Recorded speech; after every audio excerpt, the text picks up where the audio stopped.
Küsimus sellest, et kas inimene peaks valima, on igivana küsimus. Mitmes ühiskonnas on vastus sellele küsimusele leitud aastatuhandeid tagasi.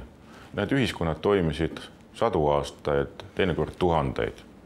See oli inimese üks põhilisi õigusi valida endale kas sobilik valitseja, sobilik ühiskonnakorraldus, midagi muud sobilikku ja vajalikku. Kui inimene ei kasuta seda õigust, ka see võimalus on olemas, kuid sel juhul ei maksa nuriseda kõrgete maksude, arutute poliitiliste tempude, ühiskonnas ebasobilike nähtuste üle. Seepärast ma ise arvan, et mõistlik on valida.